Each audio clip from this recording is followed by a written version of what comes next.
తల్లిదండ్రులు, దేవుని వాక్యము చెప్తుంది, బిడ్డలు యెహోవా ఇచ్చు బహుమానం అని పలకాలి, కానీ నువ్వు నాకు భారము అని పలకడము ఆపేయండి. దేవుడిచ్చిన బహుమానము ఆశీర్వదించబడుతుంది, దేవుడిచ్చిన బహుమానము వర్ధిల్లబడుతుంది, దేవుడిచ్చిన బహుమానము మంచిది అని పలకడం మొదలు పెట్టండి. మాట సెలవిస్తే దాని ప్రకారం అయిపోతుందా?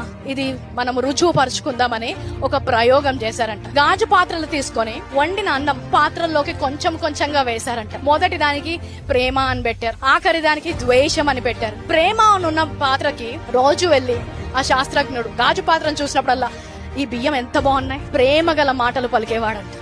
ద్వేషం అని ఉన్న గాజు పాత్రను చూసినప్పుడు దీన్ని ఎవ్వడు తినడు, నేను చూస్తేనే అసహ్యమే వస్తుంది అని ద్వేషపు మాటలు పలకడం మొదలు పెట్టాడు. 30వ రోజు నుంచి ఆయన ఒక మార్పు చూడడం మొదలు పెట్టాడంట. ఏ పాత్రతో అయితే ప్రేమగా మాట్లాడినప్పుడు ఆ అన్నము అలాగే తెల్లగా మంచి వాసన వస్తుందంట. ఆఖరిగా ఏదైతే ద్వేషపు మాట్లాడాలో ఆ యొక్క అన్నము నల్లగా కులిపోయి బూజు పట్టడం మొదలైందంట. మాటలకున్న శక్తి కేవలం జీవుల మీదే కాదు, ఈ లోకంలో ఉన్న ప్రతి దాని మీద ఉంటుంది.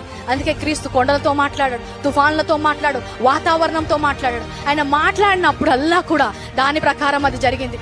నీ జీవితాన్ని నేను సమకూర్చి మేలు చేస్తానని చెప్పిన దేవుడి వైపు చూసినప్పుడల్లా కూడా నా జీవితం సమకూర్చబడుతుందని పలకాలి. నా జీవితానికి అర్థం లేకుండా ఎటుపట్టే ఆడు వెళ్ళిపోతుందని పలకకూడదు.